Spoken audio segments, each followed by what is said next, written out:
Well, I'm not sure I'm a great fan of cryptic statements, to be honest. Like when I first heard it as an exhibition title, I thought, oh, I don't know about that, but it's sort of grown on me. You get used to things. It's like, you hear a piece of music first time and hate it. And then. Yeah. And once you repeat it enough times, then you. Yeah. Mm-hmm. I mean, I know you're saying you haven't done work, you haven't made work, which for you is filming and editing and speaking, etc. But maybe also there's something in presenting work that is valuable and useful. Yeah, no, absolutely. I mean, it's really important for me to have a dialogue with people about the work and actually find out how other people perceived it. I think I'd find it hard to make work if I didn't get feedback from it, which is one of the reasons that I nearly always accept invitations to do a screening or a retrospective of my work somewhere and things like that, and it is, I find it really important. I mean, partly in terms of feeling that as though you have empathy with other people, and especially when the work has a kind of political aspect to it and things, or socio-political aspect to it. It's kind of reassuring when people appreciate the work, and you can, it's a way of finding out that people maybe feel the same way as you do, which of course is one of the. But it's also interesting that your work does it does sort of go into it reaches different people. Yeah. So I wonder what would be the most kind of interesting place where your work had ended up. Right. Okay. Well, I had an interesting experience quite a few years ago. I mean, I really like. What I should say is I really want my work to reach as broad a group of people as possible, and I've always been sort of fairly confident that if I can actually kind of trap people in a room and make them watch the work, they will tune into it in some way, even if they have not been familiar with artist film, experimental film, whatever you want to call it. And because my work is sort of, I think, relatively accessible for artists' work, especially because it has an element of humor to it and things like that. But so I really like showing work in a mainstream context.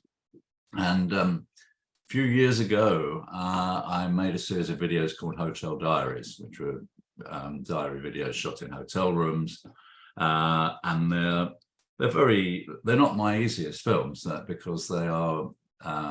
It's a feature-length piece involving individual videos that are between 8 and 15 minutes long, and each one of them is a single shot in a hotel room in a different country, where I'm talking about the events that have happened in relation to the conflicts in the Middle East and Afghanistan during the time that I happen to be staying in a hotel somewhere.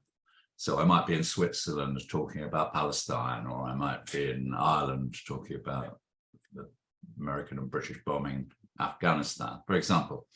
And anyway, they're not my easiest films, but one of the programmers for the Picture House cinemas he really liked a series of films. He's sort of a fan of my work, and he persuaded Picture House to actually show the Hotel Diaries as a feature in all the Picture House cinemas around the country. I mean, not for many screenings, but I think probably 3 or 4 screenings in each location. And anyway, cut long story short, it was a complete disaster because nobody went to hardly any of the screenings. I went and presented some of them and did a Q&A, and they were sort of reasonably attended, so maybe I get 20, 25 people. But most of the screenings without my presence, weren't. Literally, the cinema was completely empty, or 2, 3 people. And so it took me a long time to get this information from my friend who suggested the programming, because he was too embarrassed to let me know. But there was one exception to this, and I got invited to show the work at the Picture House in Newcastle, Tyneside Cinema in Newcastle. And it's a multiplex cinema. And I turned up for my screening to do a Q&A afterwards. And I was really surprised that the cinema was completely packed out. Not a single seat available. It's probably 120 seats or something, not a giant cinema, but big. and completely out of kilter with what had happened with all the other screenings that I knew about. But anyway, so I did the screening. The audience seemed pretty attentive. The end of the screening, I said, has anybody got any questions? And the first person to put his hand up, I said, well, it's not really a question, it's a comment. I'd just like to say that I came here to see Batman Returns, but it was sold out and I couldn't get in, so I came in to see your film. And thank you very much. I really enjoyed it. Oh, great! That's very happy about that. So then, of course, I had to ask the audience, so how many people came to see Batman Returns? And it was literally at least 95% of the audience, but all comes to see Batman Returns. And which you couldn't really be more different from my film. But it was great because everybody stayed for a Q&A. It went on for about an hour. People had some really interesting questions and comments, and I was really encouraged. It was confirmation in my belief that, actually, if you can actually get people into a situation where they're going to, in a way, they're going to be pissed off to just walk out, then gradually you kind of learn the language of the work, and yeah, I think it helps if you're paid, and cinema, that's a beautiful story. I mean, that's a beautiful story because I think it touches on some other aspects of your work, and that is also the one where there's something quite immersive. I think in the way the films are usually composed. I haven't actually seen the Hotel Diaries, but the way your films are actually usually composed, there is that element of discovery. I can understand the audience actually just sitting there and in anticipation, right, yeah. Or trying to work out where this is going to go. Obviously, this isn't the most unusual audience of yours, but that architects are really interested in your work. Yes, no, it's good to. Yeah. And you said that there was a screening at the Barbican where you probably asked the same question. I didn't need to ask it there because it was advertised. I mean, it was organised by the AA, I think, anyway. And yeah, I assumed that there were. That they were mainly architects because it was a very big audience again. So I think it was people. I mean, you talk a lot about this notion of feedback, and maybe if we just for a moment stay with the architectural audience, how does that feedback come to you, and then how does it inform the work? Has that sort of discussion and conversation that's happened around, for example, Black Tower, come back to you and in some way informed how you think or do other work? I couldn't say that specifically in relation to architecture with the Black Tower, but certainly the screening of work, particularly that one actually, to different audiences, made me more aware than I was already of the fact that people can read things in very different ways. So the Black Tower, for example, when I made that film, the little pastiche horror story that it revolves around was not, the details of that weren't important to me at all. What I was interested in, similarly to my earlier film, The Gold Shilling Gun, was, taking documentary images and shaping their meaning through creating a fictitious narrative. And I was interested in that primarily because I'm fascinated by the power that the word has to determine images, how we see images. So I'm sort of wanting to make work, and certainly in the Black Tower, where you're sort of, you become aware that this is a construct, but the narrative element draws you in enough to imagine that what's being told could be true. So in the Black Tower, I filmed the same building from different angles, very carefully framed. And in the narrative suggests that the building is following me around in the narrative voiceover.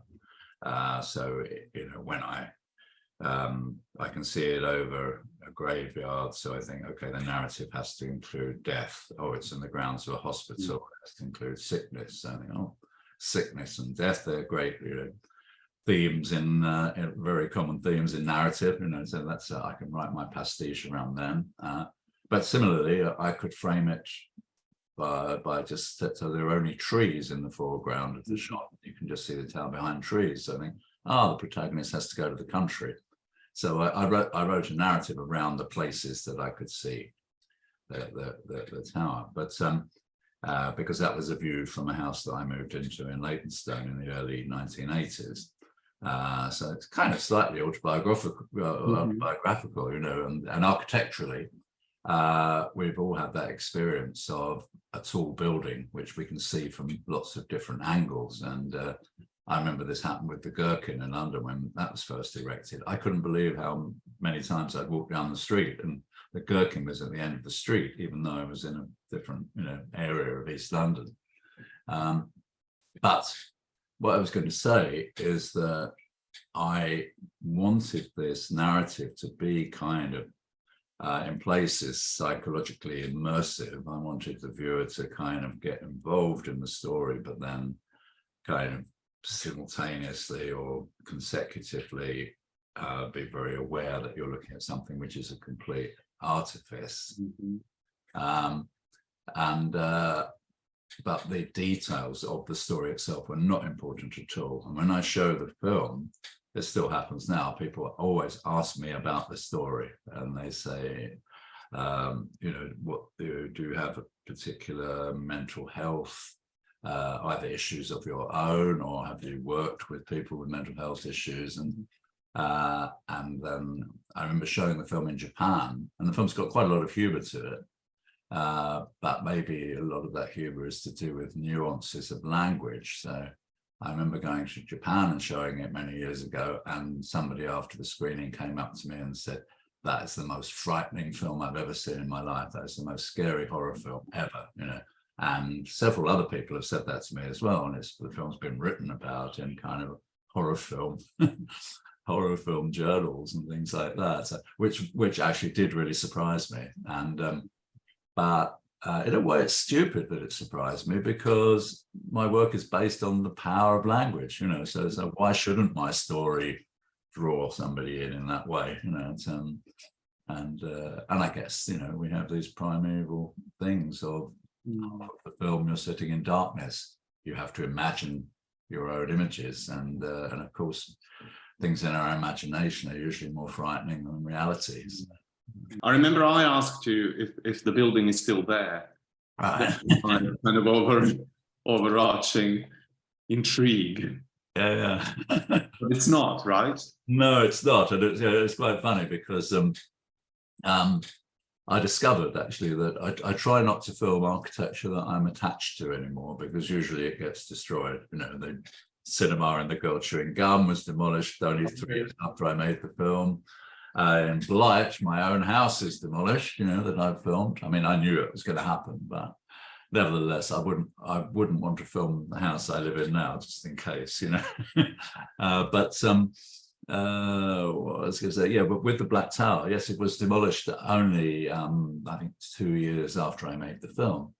And when my friends would come and visit me who knew me in Leytonstone, they came out of Leyton Tube Station at the time that I'd made the film, and shortly afterwards, the first thing you saw in front of you was the Black Tower, and then you'd walk down to my house, which is only a few hundred yards away. And I'd actually quite disturbed a few of my friends who had seen my film about this tower disappearing and following people around, who, not long after I made my film, would come around and see me, and they say, "John, where's the Black Tower gone?" I mean, I knew that, I knew, but I don't think they actually got too worried about it themselves. But it was an amazing coincidence, that reality was, sort of truth is stranger than fiction, as they say, reality was following my narrative, and I had no idea it was going to be demolished. But it is in a way very fitting that it might reappear, maybe, or not. Hope so. Yeah. I mean, one of the things that sort of slightly upsets me about that film as well, and I don't think I've had this from architects, But quite often people see the film and they think, oh, they ask, where did you find all those identical towers? Oh yeah. And other people think it's, which I guess is more excusable nowadays because CGI is so accomplished that people quite often think it's a superimposition. I've superimposed the tower on different landscapes, which of course completely undermines my idea behind the film. Because that formal idea of language suggesting images are different from what they are, that's fundamental. That's the basis of that film, as it is of several others. What I found very compelling in that film is maybe an aspect of your work where the frame and the very constraints of the medium of film are being used to suggest that new space. So in a way, if I remember well, we encountered the Black Tower by actually just almost seeing sort of little cuts in of the frame. A little bit of blue sky on the top of the frame and things. Yeah, on the top of the frame. Yes. Yes. So in a way, we feel as if there is another object in the room that's obstructing the view of the screen, and I thought that adds to the spatiality of the work, because somehow in that particular film, the blackness is the absolutely, yeah. I mean, the actual chronology of the film is you do see the tower itself very clearly very early in the film, but those shots of the tower alternate between black, so we assume that we're just looking at no image, and then as the film progresses at a certain point, we suddenly see a little bit of blue in the corner of the frame, a triangle of top corner of the frame, and very quickly suggests that we haven't been looking at nothing, but we've been looking at the tower in close up. So I like the idea of the uncertainty about looking at nothing and thinking, well, this could be three things. It could be just black leader, black space in the film. It could be a shot of the night sky, or it could be a shot of the wall of the tower in close up on a bright sunny day, and all of those things would all look the same. So there's a certain point in the film where the screen is dark, and I say I had this dream that I was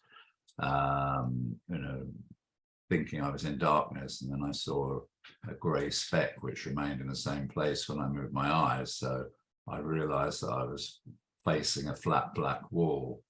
I got the feeling that the room was in fact brightly lit, but I couldn't be sure. So I've shown all this film so many times, I know all the soundtracks completely by heart.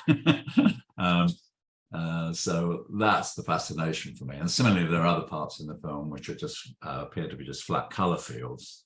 And then it turns out that they are close-up views of, a t-shirt or a work surface that a cup gets put down and things like that. But they are. So I'm very interested in that shift between representation and abstraction. But what you're saying about suggesting a space, not actually showing a space, is something that I explore so in different ways in the film, because in most of my films I use a lot of close-up and sort of hopefully create some kind of mystery about what might be happening outside of what you're actually looking at. So it's the fact of not revealing is really important to me, and it is, I think it is a fact that we do have a human fascination, as you were just saying about the Hotel Diaries, that people, you're imagining how people might perceive them in this mainstream cinema. In those videos that they are very much in close up, and the camera is traveling around a room and gradually revealing the room. I was just talking about the element of surprise being really important. Whether it's a surprise or whether it's this kind of slow revealing, it's something that's, again, seems to be really important as a device. Absolutely, yeah, and it's usually slow revealing. I try to avoid kind of dramatic incidents in the films. Usually, there are some exceptions, and just actually sort of gradually lead the viewer into a different space from the one that they thought they were in. So I have this fascination with as I've said already. I mean, it might not just be to do with the voiceover. It could be to do with framing or the ambiguity of images themselves. but I have this fascination with things over the course of a film turning out to be different from what you first expected. And that's also in relation to genre, actually, because I like to make work where you're not quite sure whether it fits, what genre it fits into. I mean, my film Blight, for example, I like to think maybe that starts out looking like it could be a horror film, and it's actually, ultimately it's in experimental terms anyway, it's a documentary about a particular situation, but I kind of take that reality and use it metaphorically to suggest things, in fact, supernatural things in that film. When you walk around the city, and your work is very, in a way, composed and, am I allowed to say, static in some way? Absolutely, yeah, absolutely. But then I just wonder, what is your personal experience of sort of walking through the city? And in some cases, there is something in movement. Well, I think I have to disappoint you a little bit there, because I think I'm really quite an unobservant person. Strangely, very often I walk around quite oblivious to my environment, and also I've got the worst sense of direction in the world. So I could go down a street many times in two directions and not realize it was the same street, because I'd had a view from the opposite perspective. And I have actually been diagnosed with a condition called prosopagnosia, or face blindness, it's called, where one has very great difficulty in recognizing faces unless they're very familiar to you, but also terrible orientation. So I don't know whether it's because of that, and you're making me think about something I've not really thought about before, but I am very I'm very adverse to change, basically, in the environment, unless it's really good change that might have some other implication. But I just get very used to even, or maybe it's a very slow change. Yeah. So even a shop that I never go into in a local street that changes to something else, I kind of like. I don't like that, unless it's turned into something that I'm, going to use and think, oh, that's great that they've come here. But more often than not, especially living in Hackney, things just get more and more national and or trendy. The pie and mash shop in Broadway Market is noticed a few weeks ago. It's having been closed for years and years. It's a kind of listed building because of, as the Cook's pie and mash shops, they have these marble counters and everything like that. So they've had to keep the facade and the counters inside and things like that. But it's turned into a shop that sells sunglasses. Wow. So I went in and said to the people, I couldn't resist saying, has anybody, I suppose I'm not the first person to suggest you call this place Iron Mash. And they kind of yawned. Not. But yeah, I'm going off the point. No, I think that's interesting. But a lot of the films are. I mean, I don't know if you've seen Slow Glass, because Slow Glass is very much about changes in the landscape, and it uses glass as a metaphor to explore ideas about things changing, but very, very slowly, so you don't really see those changes based on the urban myth that glass moves. So I got very interested in the kind of science and history of glassmaking at a certain point, and used it metaphorically to film changes in the landscape, mainly in Leytonstone, where I lived at the time, where I would film a place that looked like it was going to change in some way, and then come back and film it later and match the framing exactly, which was no mean feat before we had computers to do that, change framings around. But I became very interested at that point in realizing that. So I decided to shoot I seen a shop which we had a for rent sign above it. So although it was still a functioning shop, I sort of guessed, oh, this is going to function is going to change before long. So I would set my camera up, film the scene, and what was going on around it, and cut out the for rent sign, so you couldn't really the clue that I got wouldn't be given to the audience. And then I'd go back, I'd measure exactly the position of the camera, the focal length of the lens, all of this stuff. And I even used to put like a nail in the pavement between the cracks in the paving stones and hang a plumb line from the center of the tripod to get the exact position, match these things up. But anyway, that's the boring bit.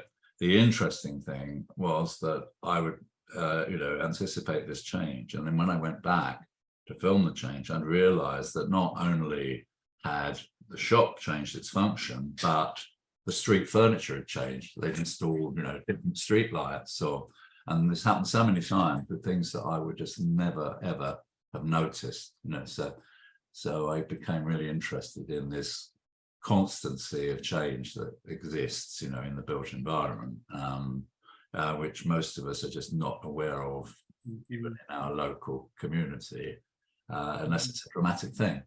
Obviously we're all very aware if a building gets knocked down or a new building gets erected, but those things like changing the rubbish bins in the streets, or basically a shop changing its signage, keeping the same function, very often you're not aware of that. And so it's a kind of, I think it's very interesting that if we just stay for a little bit longer on this notion that you get lost a lot and that you don't recognize the street you're in, or and maybe that very much is the kind of psychological background to your work. I wonder whether maybe the camera is a friend in that sense, whether that's you're subcontracting your perceptivity to this device that connects you to the place. Yeah. I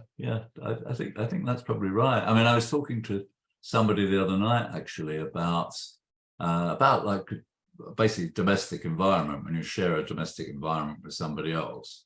And you have your own ideas of what it should look like. And I was saying to her, I said, well, I'm definitely, I'm an aesthetic fascist. I kind of cannot bear to have, I was sitting in a room and I think, oh, that vase of flowers, I want that to go, like 20 centimeters to the left on the table. It's too central. All of those sorts of things. I'm constantly looking at the world like that. And I'd never really thought before, strangely, because I'm obsessed with pictorial composition in the camera. But in which I'm very aware of, but I was thinking, maybe that's my way of actually kind of framing the real world in the way I want it. I can cut out the bits I don't like, and I can, just say, look at that, that just in terms of aesthetics, I think nothing else. That's a sort of thing. I was recently reading John Berger's ways of seeing and ways of looking, and the one thing he talks about a lot is the contextualization of those frames.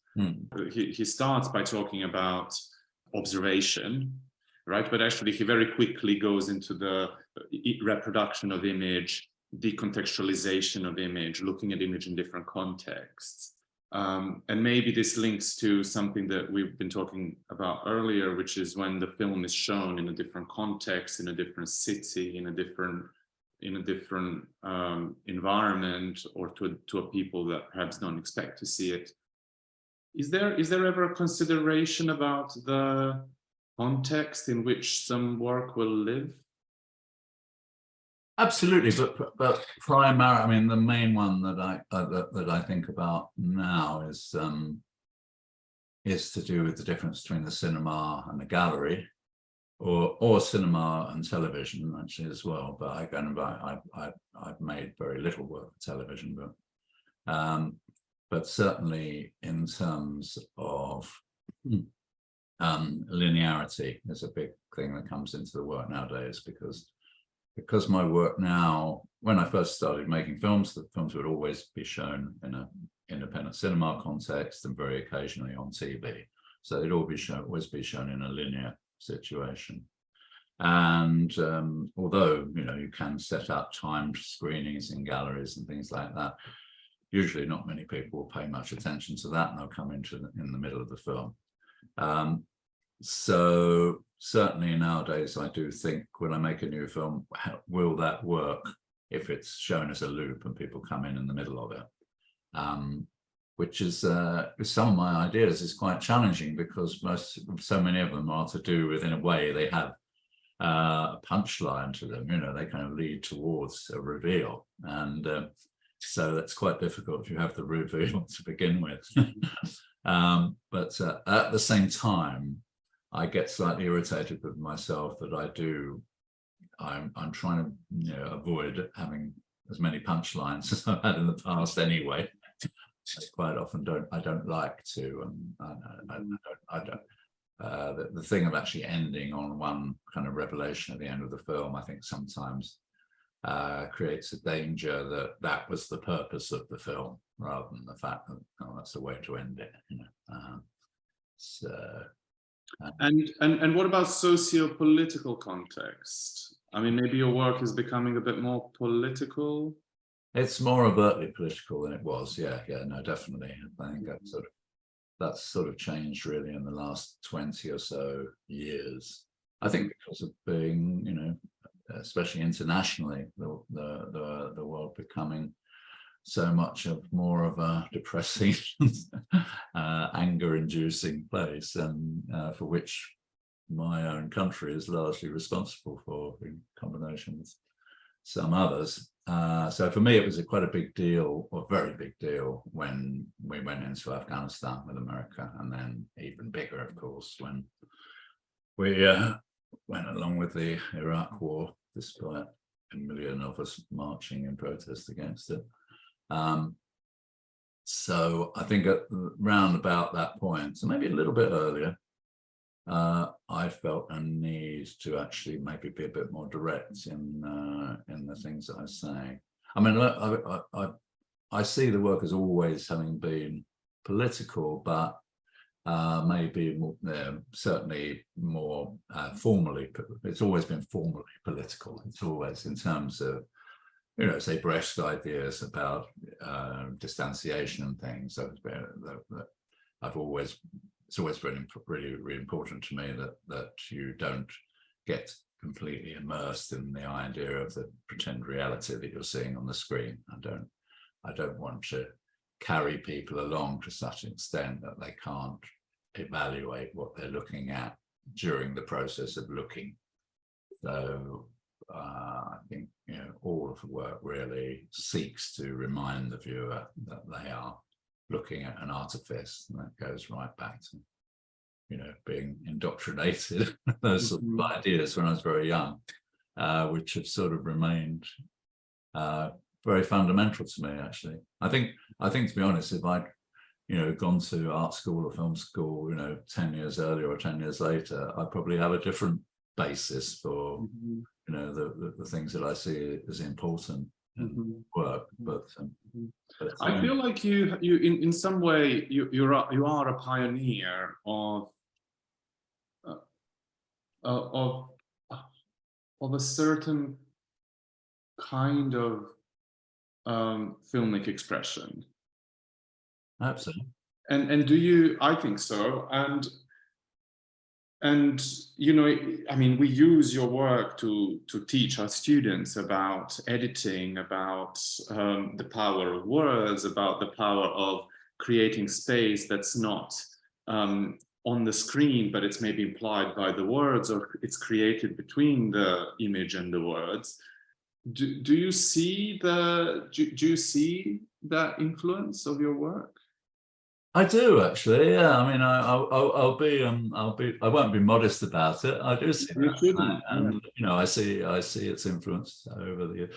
Especially, I think, because my work is shown so much in an educational context, that you then see it. You sort of feel as though you've got quite a few disciples in the world that you've never met, because of their experience of the work. And I'm always, sometimes I can feel pretty down about kind of like not having shown anywhere that I've been all that happy with for a while and things like that. And then, quite often, you know, I meet somebody and they say, oh, I saw this film of yours on TV when I was 15 and I decided I want to be a filmmaker and all this sort of thing, or I want to be an artist. And yeah, I think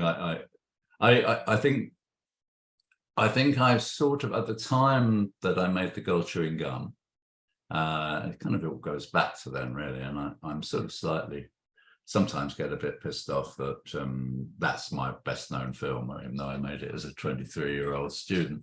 But I'm proud of the film, so fortunately I don't mind too much when somebody says, oh, you made the gold chewing gum, do you still make films? You know?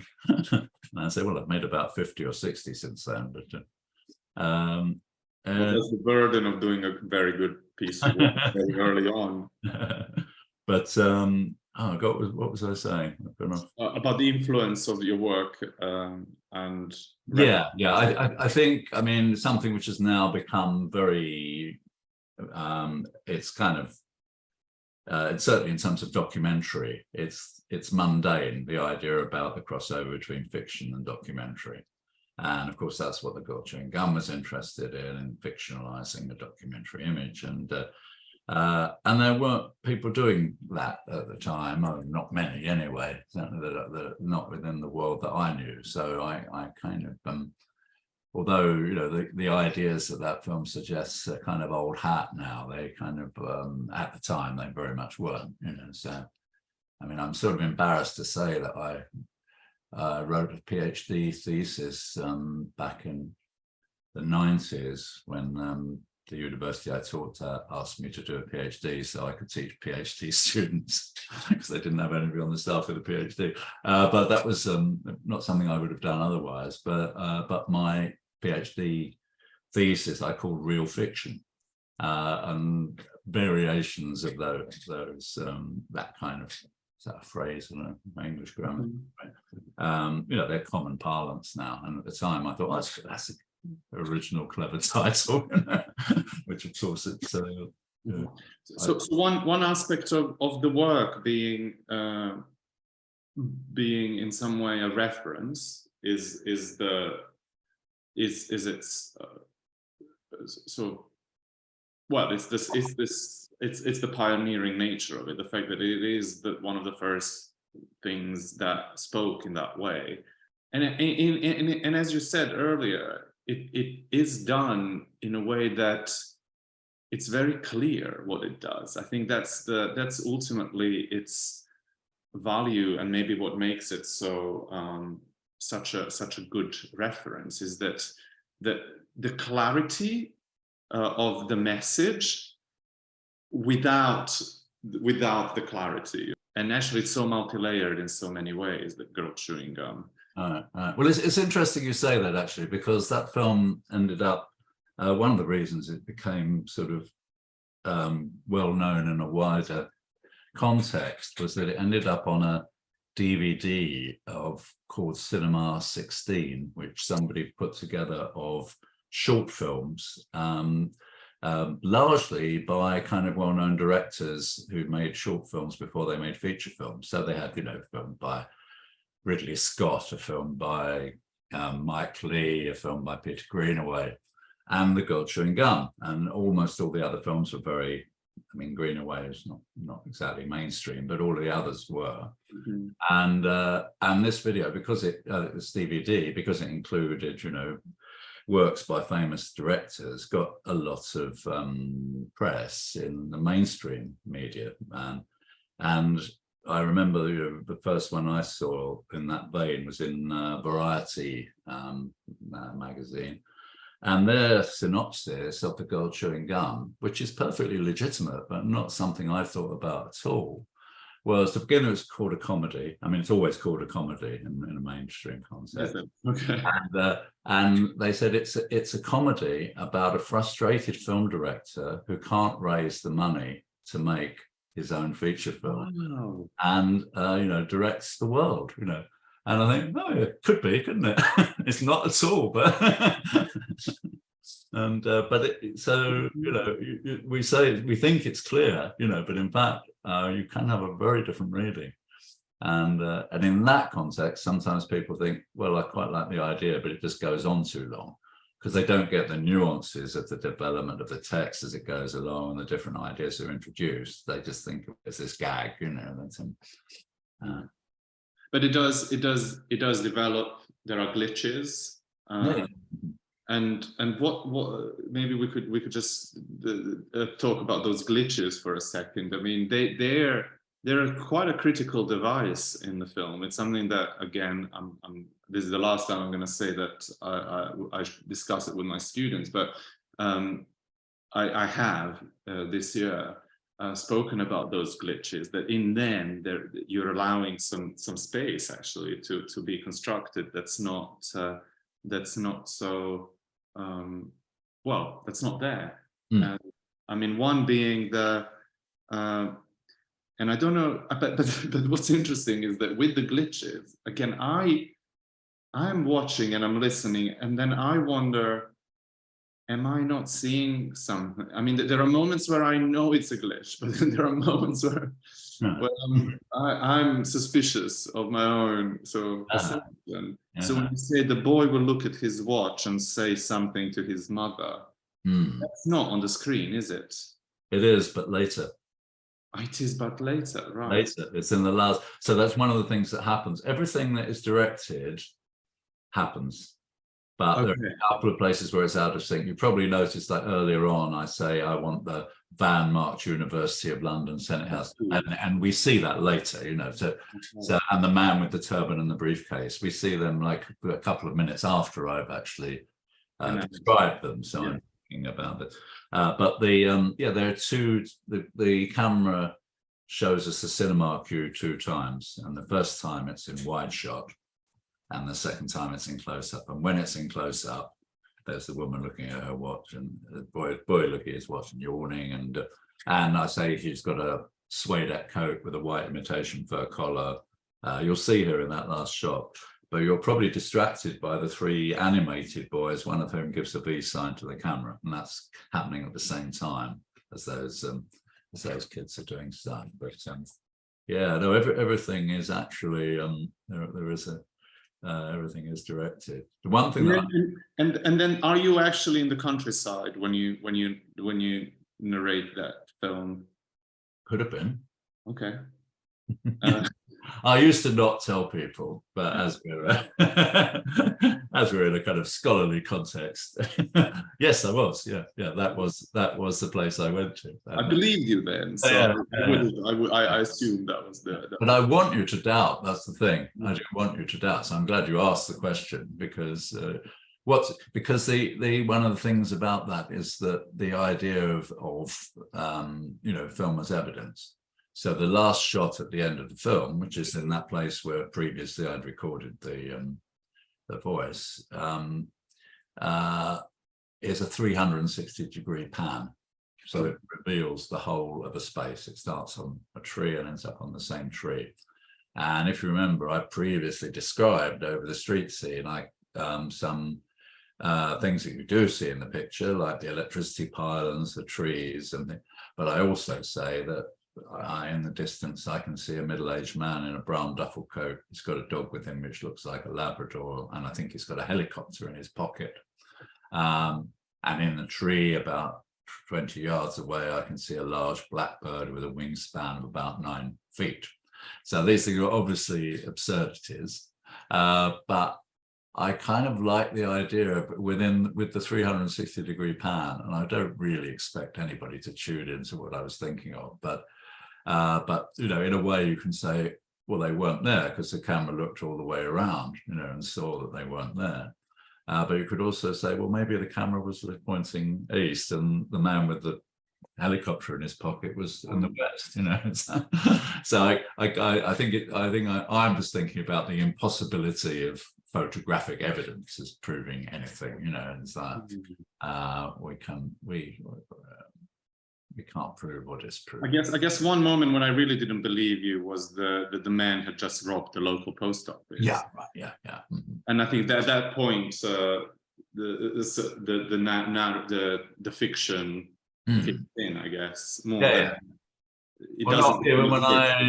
I mean, to me, the moment that, I mean, I'm sure you would have thought this. I don't expect it. You thought I could have directed the hands of the clock to move at certain speed. No, of course.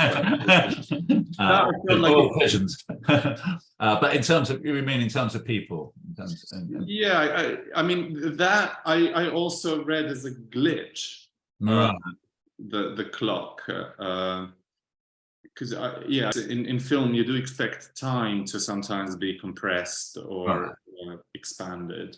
But it was the robbing of a post office that is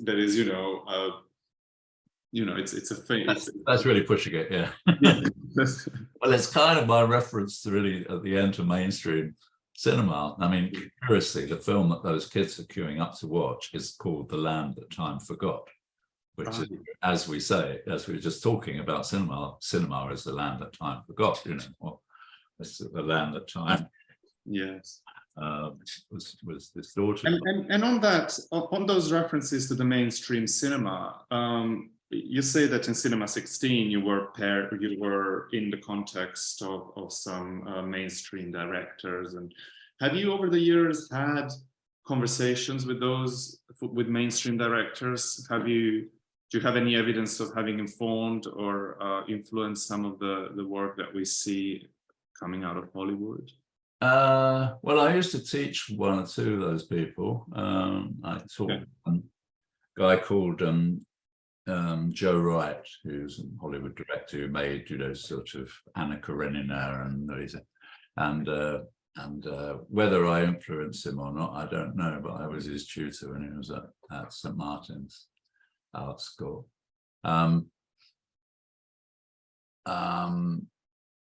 I occasionally, I mean, I had an interesting thing a few years ago that, quite a few years ago, because at that time my work was only available to buy on a VHS tape. So this must have been back in the late 90s, I guess. And the organization that produced them had sold out. So they weren't available anymore, although I still had a few of my own in the cupboard. And I got an email, or maybe it was a fax, I don't know at that time. I guess it would have been an email by then, probably, from this advertising production company saying, we're trying to get hold of the VHS of your films, and have you got any more, because the Lux have sold out of them, and one of our directors is desperate to get one of these tapes, but he's got a tape, but he has it at home in England, and he's in Argentina at the moment making an advert, and he wants to see the. So basically, I'm saying to him, well, why do you want this tape? And they said, well, he uses it all the time, in terms of, inspiration for his adverts, and they're completely blunt about it. And they said, will you sell us one? I said, well, I'm not going to sell it to you for 20 quid. So obviously my ideas weren't worth that much, because I think I said, you have it for 200 or something. And they said, I never heard any more. But actually, I have to say, the influence of my work I see much more in advertising than anything else. Yeah, and that used to be very much the norm before advertising itself turned into a experimental film form, which I don't understand half the time. But yeah, for example, my film On, where you hear a sound that. Initially you think it's a Buddhist monk chanting, and then you suggest that it could be the sound of the hair clippers that are shaving his head. Same sound. There was an advert for vacuum cleaners about 20 years ago where a monk, and it panned over to somebody hoovering the floor. So they had the same. It was exactly the same device, and the girl chewing gum has just been used so many times in those. It's the message, right? It's the clear message that, in a way, we've in a way touched on. Is that clarity of? It's interesting that you say that that advertising is another domain which has kind of used you as a reference. Well, interesting for me. I mean, I think I originally studied graphic design because when I was very young, because my parents wouldn't support me to go and do fine art. They wanted me to do what they called commercial art. So I kind of unwillingly went and studied graphic design originally. And in retrospect, I didn't enjoy it much at the time. In retrospect, I'm really glad that I did that, because it gave me kind of a certain kind of discipline to do with economy, really thinking about what's within the, medium is the message. I mean, look, you don't have superfluous that confuses and things like that. But, so it was really, really useful. And after initially studying a rather pedestrian graphic design course, I only lasted a year, but then I moved on to another course called communication design, which is where I got interested in film as well, because it was a broad-based media course that included graphic design. And do you think you embody some of that medium is the message sensibility, the McLuhan's? Yeah, I think so. I mean, it was the kind of currency at the time, so it's sort of I think it's sort of it hasn't consciously I haven't really kind of thought about it, but I think it's inevitable that in the same way as we all know a bit of Freud, we're all aware of an image which has kind of Freudian significance, even though we might never have found out anything other than through popular culture about what his ideas were. I'm sure that was.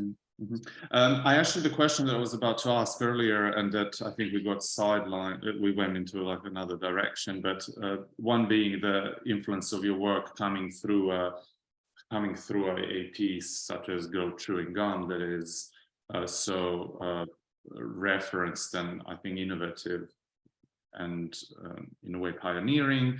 But then the other side of it is maybe teaching. And actually, you mentioned teaching, and that was going to be the second half of my question. Wow. So, do you still teach? No, I taught. I mean, that's how I survived my whole life. I mean, I've never. How many artists survive? Yeah. I've never been. Sometimes I make some money from my work, but I've never had any kind of secure income from making my films. And so I taught for 38 years at University of East London and also St Martin's, both of them part-time. I generally work for like 2 or 3 days a week teaching. And then later on, when I had a research professorship, fortunately, I didn't really have to do much work at all.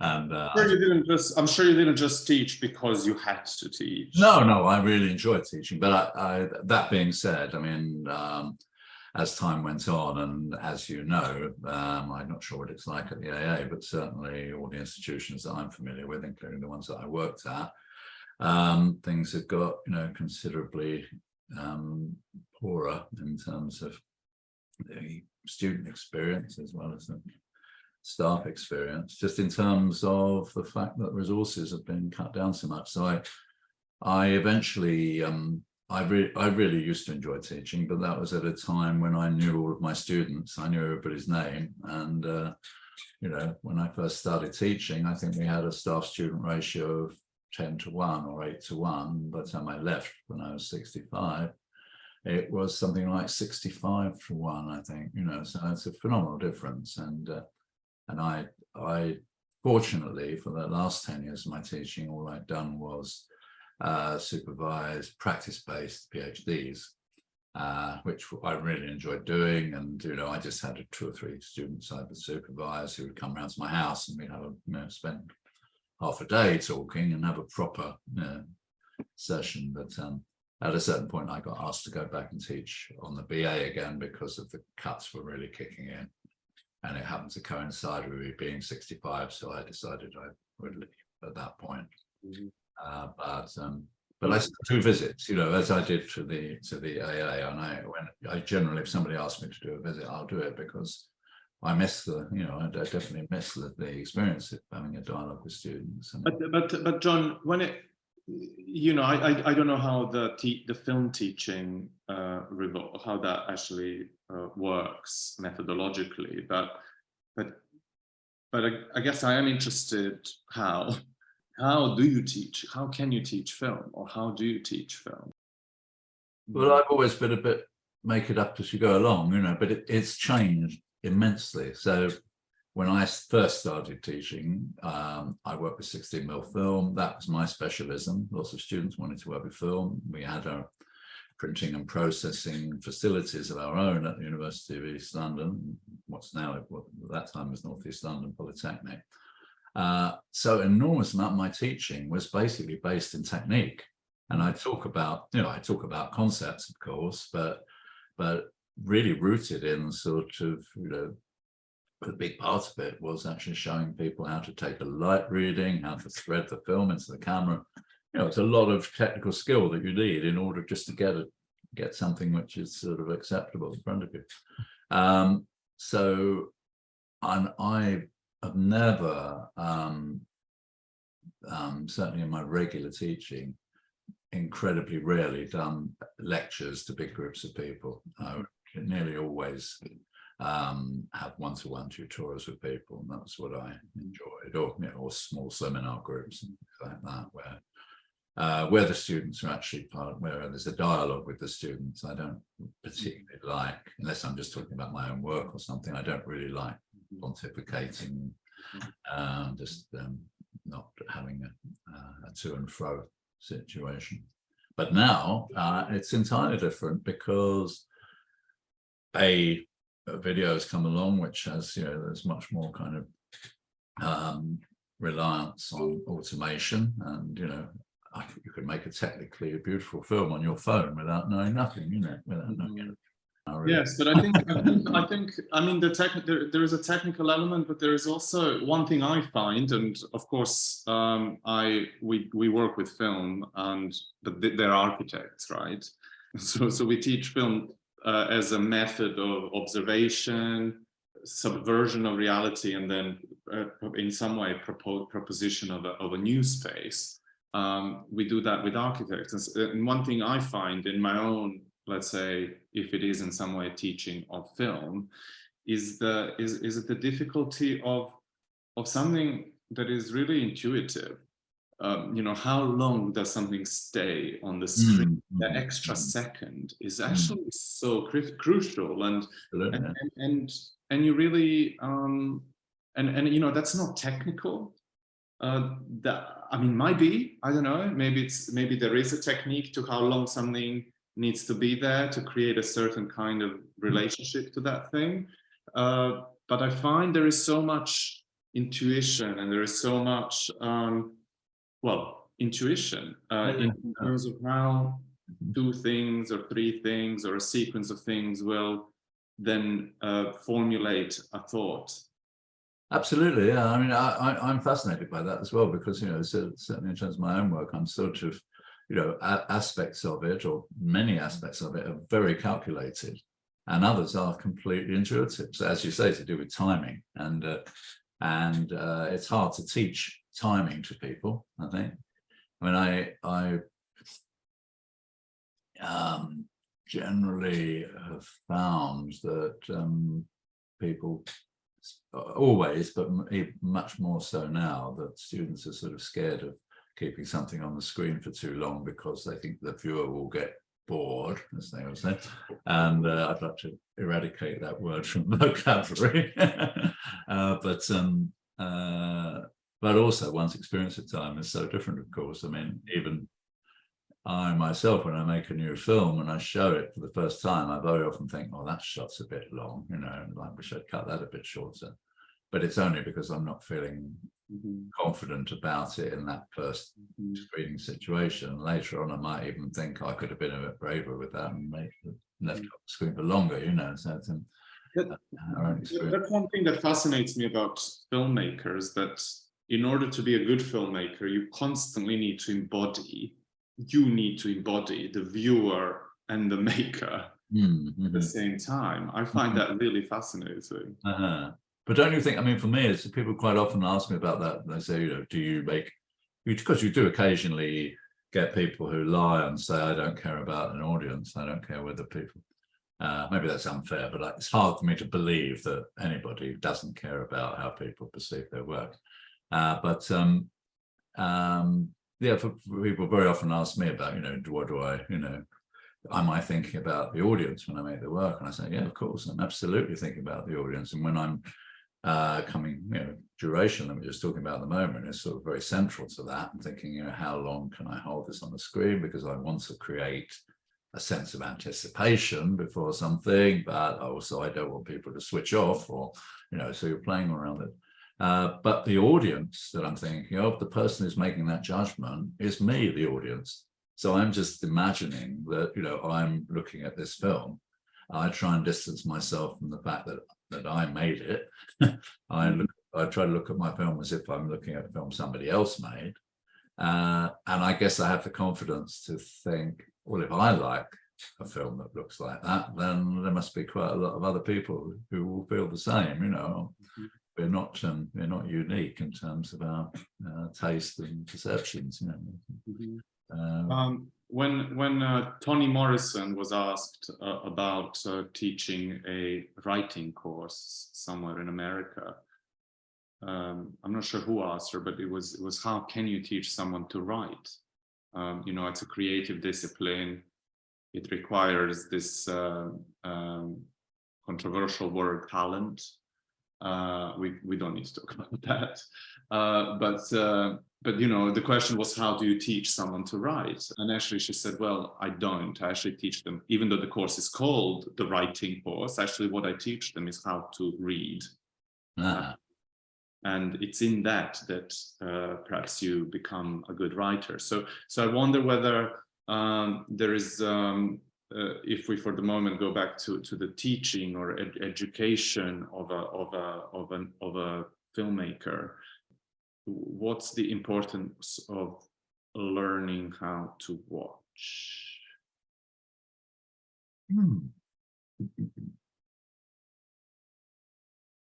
That's very strange. I've suddenly gone completely blank in terms of teaching. Is there the close watching? Is there? Well, let me come back. Let me answer your question that I just thought I've gone blank on. I think one of the interesting things is in terms of learning how to watch, is learning how to watch what you do yourself and actually, try and have a distance from it. And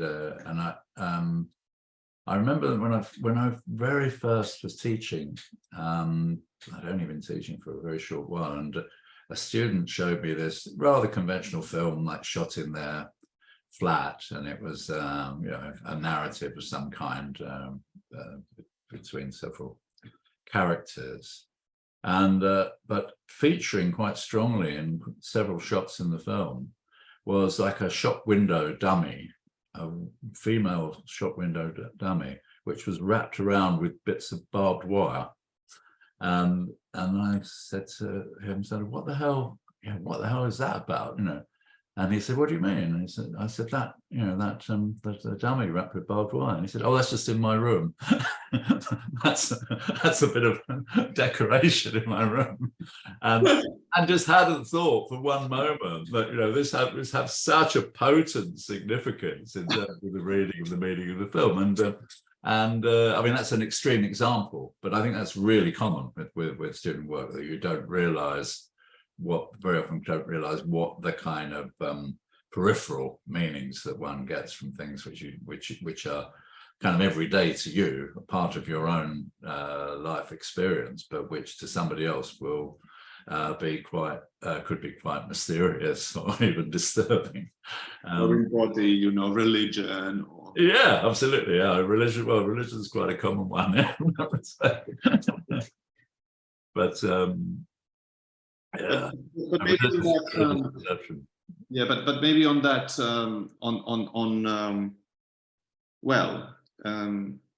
I think it was Susan Sontag who wrote about against interpretation. There was that whole movement where, maybe in literary terms, I think they were called new oh God, I forgot. There was a literary movement where basically they developed a way of close reading, the interpretative approach to reading, which informed education. Really, it became the way in which teachers were able to hold students in the room, go through the text and understand what happens, and personal relations and this and that and the language. So this idea of interpretation that still dominates education when it comes to absolutely. I mean, I remember certainly from school interpretation. Sorry, it's called new criticism. No, yeah. I mean, interpretation. I mean, my appreciation of poetry, I found it very difficult to appreciate poetry for a very long time, because I would very often read poetry and think I was stupid because I didn't understand it. Because at school we'd gone through, poems and analyzed every kind of aspect of each line of the poem. And I thought, that's what, that's how you're supposed to interpret poetry, rather than realizing that you don't necessarily have to literally kind of interpret things in order for them to function in the way that the writer intended. We can get a feeling, and that's enough, and that might just be from the sound of a word or whatever. Sorry, I interrupted you on that. Yeah, and so when it comes to filmmaking, I wonder whether there is sometimes within teaching or learning about film, whether there is a method where, say, you look at a Tarkovsky film and begin to sort of unpick or dissect. Well, I'm sure. I mean, many people teach in that way. I never have done at all. Interesting. I've always generally, I mean, as I say, I've very rarely given lectures about anything other than myself. Maybe I'm too egotistic. I'm good at talking about myself, but very often, I mean, when I do a screening somewhere, the worst question I ever get from an audience is like, "What are your influences?" I think, oh God, I don't know, can't remember. I'm just self-obsessed, maybe, I don't know. But sometimes you think, yeah, that was it, but it doesn't. Have you seen anything? Have you watched anything that was intriguing recently, or have you discovered in some work recently some interesting device or? Yeah, I mean, all my memory is narrative, or whether it's narrative or technical. My memory is very short, but I will just immediately bring up a film I saw 2 days ago at a documentary. Well, I kind of loosely documentary. It's made from documentary material, and it's revolves around jazz pianist Thelonious Monk. And in the I think it would have been the 70s, I guess, he was performing in Paris, and a TV magazine program did a feature about him, and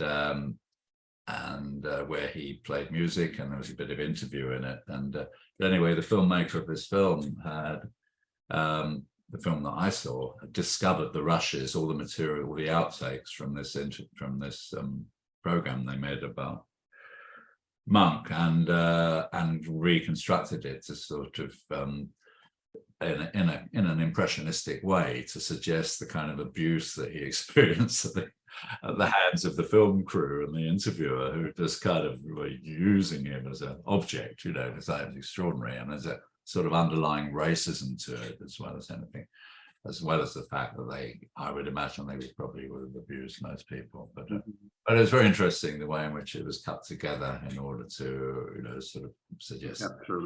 Yeah.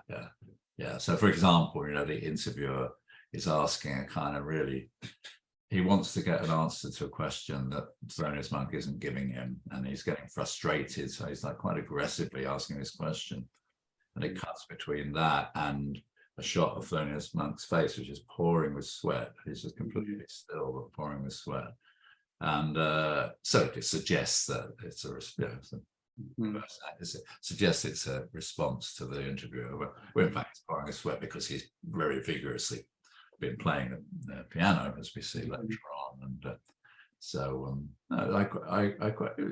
it's quite slight as a film, but yes. there was one more thing that I felt I wanted to ask you about, and that is East London. You know, it's actually, you mentioned it's a place that's changing so much, but you seem to really capture this in a way. If we were to put all your work together, I think in some way we will end up with a portrait of East London over time. Even with that view of the city that you have in the film about Citadel, Citadel, yes. Even that's the kind of this presence seen from Dalston, or absolutely, sort of. So how do you see that environment? I mean, it's an environment in which you live. It's an environment which you've captured, portrayed over time.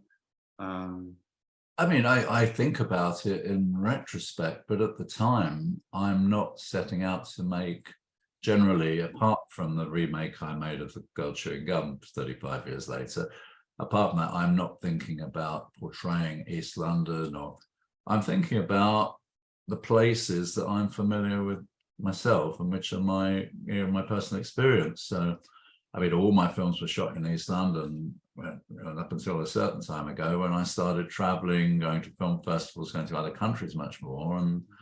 And you know, so in recent years, quite a few of the films have been made in other locations, not in East London. But for me, the most important thing is that the work comes out of personal experience. I kind of don't like, especially if it has a kind of documentary focus. I'm really not fond of, I think ethically it's a bit problematic to sort of, you know, say, oh, I'm going to make a film about people on a council estate in Birmingham, you know, and as we've seen, these kind of some of the worst examples of that sort of thing on mainstream TV. I want to make work about my own experience, even if it's another country. Most of the films that I've made in other countries, in fact, all of them, I think, are, you know, shot from the window of the hotel room I'm staying in, or, you know, and it's something that they feature things that I've just come across in real life, like a giant flag on the side of a mountain in Nicosia, when I happened to see as a view from my